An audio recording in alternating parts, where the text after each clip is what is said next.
श्री वृद्ध बद्रीनाथ की जय। देखिए, मैं अब आपको वृद्ध बद्री नारायण के दर्शन करवा रहा हूँ। ये नीचे की ओर चल दिए हैं, हम नीचे उतर रहे हैं। ये हमारा संघ मतलब बस मायावती जोशी व्यास अपनी बच्ची और जमाई साहब और हमारे ड्राइवर साहब, हम बस 4 जने हैं। वृद्ध बद्री नारायण के दर्शन करने जा रहे हैं। और आज के ये तीसरे नंबर के दर्शन हो जाएंगे। सबसे पहले कर्णप्रयाग से 18 किलोमीटर आदि बद्री गए थे, उनका उस वीडियो में महत्व बताया।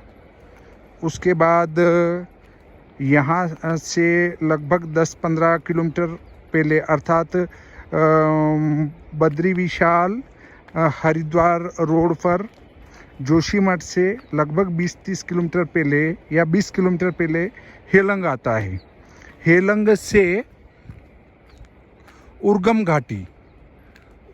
घाटी आपकी हेलंग से जाना पड़ता है लगभग 15-16 किलोमीटर। और वहाँ पर आते हैं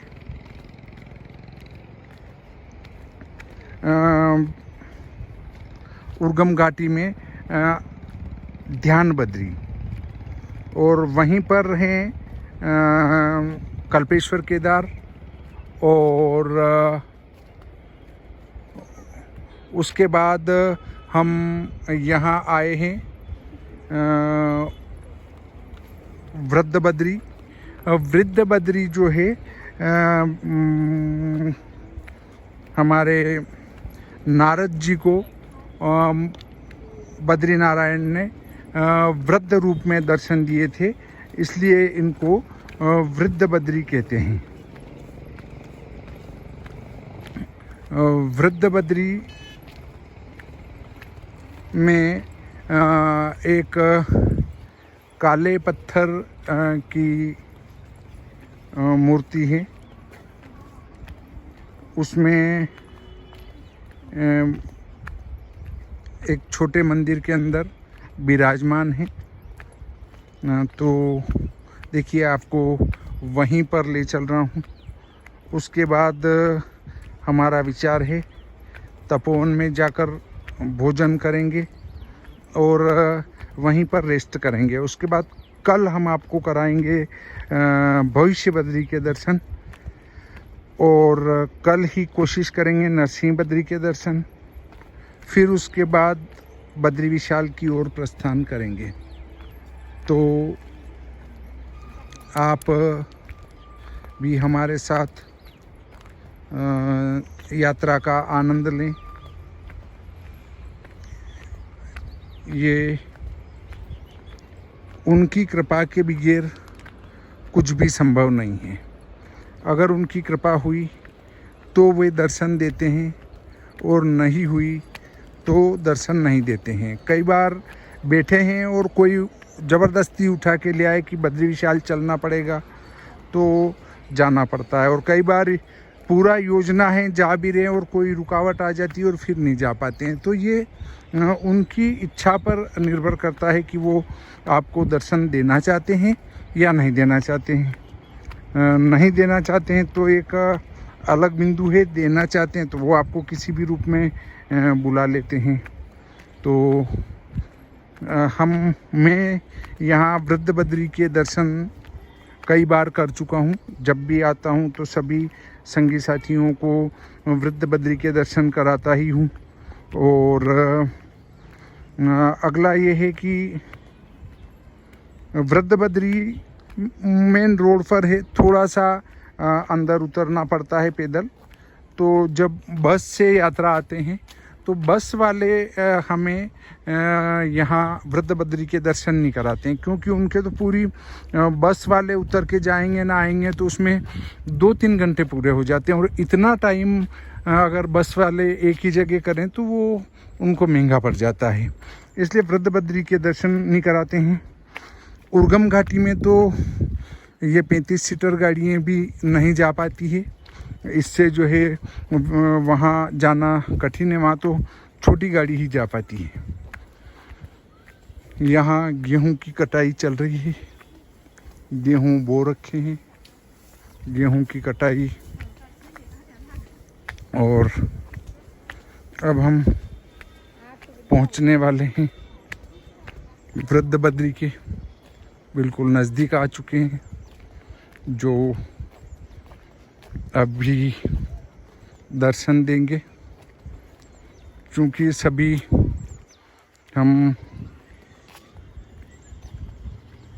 कम उम्र के ही हैं, तो चलने में, वापस रिटर्न होने में, दर्शन करने में समय नहीं लगता है।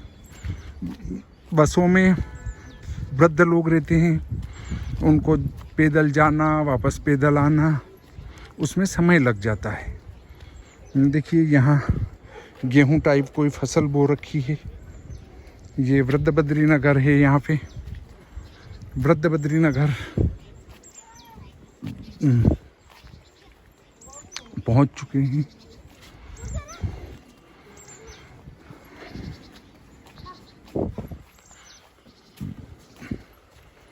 यहाँ पर स्वतः नल दबा के ला देते हैं, तो वो 24 ही घंटे 12 माह चलता रहता है।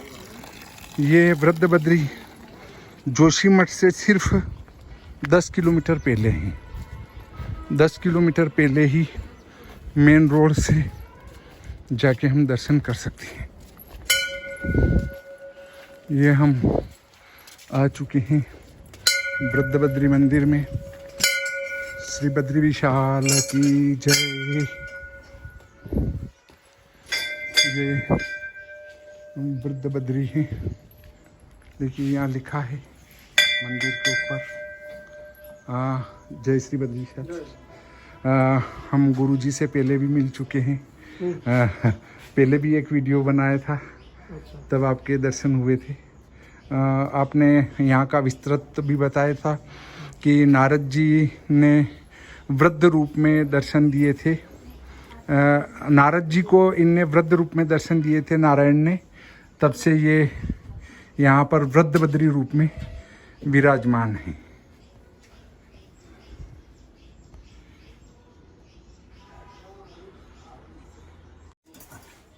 चरणामृत थोड़ा सा ये देखिए, यहाँ वृद्ध बद्री में फूलों की अलग अलग क्वालिटी है, अलग अलग हैं। ये नंदीगण हैं। यहाँ पे नारायण और भोलेनाथ साथ में ही रहते हैं। ये देखिए भोलेनाथ यहाँ विराजमान है, छोटे से मंदिर में ये भोलेनाथ है। और जोशीमठ से केवल 7 किलोमीटर मार्ग से वृद्ध बद्री मंदिर में सरलता से पहुंचा जा सकता है। पूरे वर्ष तीर्थयात्रियों एवं ट्रेकर्स से पूरे साल वृद्ध बद्री मार्ग व्यस्त रहता है। अधिक ऊंचाई पर यात्रा के दौरान आकर्षक मौसम और सकारात्मक कंपन से आसपास का सौंदर्य अधिक शानदार होता है। मंदिर साल भर खुला रहता है और वृद्ध बद्री धार्मिक पर्यटकों के आने जाने का साक्षी हैं। और दूर दूर तक से साहसिक प्रेमी पूरे साल आते हैं। आध्यात्मिक आत्माएं अभ्यास ध्यान करने के लिए वृद्ध बद्री स्थल में आते। वृद्ध बद्री मंदिर पुराने बद्रीनाथ मंदिर होने की अपनी पुरानी उम्र की छवि रखता है और आज भी दर्शकों एवं राहगीरों को ध्यान करने को प्रेरित करता है। वृद्ध बद्री में तीर्थयात्री और गैर तीर्थयात्री समय व्यतीत प्रार्थना, ध्यान, मंदिर के शिल्प कौशल में सोचते हैं और प्राकृतिक सौंदर्य का आनंद लेते हैं। ये देखिए, इसके शिखर का दर्शन कीजिए। वृद्ध बद्री मंदिर के शिखर आप देख सकते हैं कि सारे शिखर एक जैसे हैं। यहाँ पर यहाँ दर्शन करने में बड़ा फ़ायदा है कि आप बड़े प्रेम से और भले 1 घंटा बैठ के भी दर्शन करें तो कोई दिक्कत नहीं है। और वहाँ बद्री विशाल जी में तो दर्शन किए नहीं किए और बढ़ा देते हैं, पर यहाँ जो है आप भले ही 1 घंटा बैठें, दिन भर बैठें, कोई नहीं कहता है कि आप यहाँ से जाइए। बहुत ही सुंदर स्थान है, दर्शन करने अवश्य आना चाहिए। तो आप भी यहाँ के दर्शन करके धन्य होंगे। और अब आज का ये प्रकरण यहीं पर समाप्त कर देते हैं।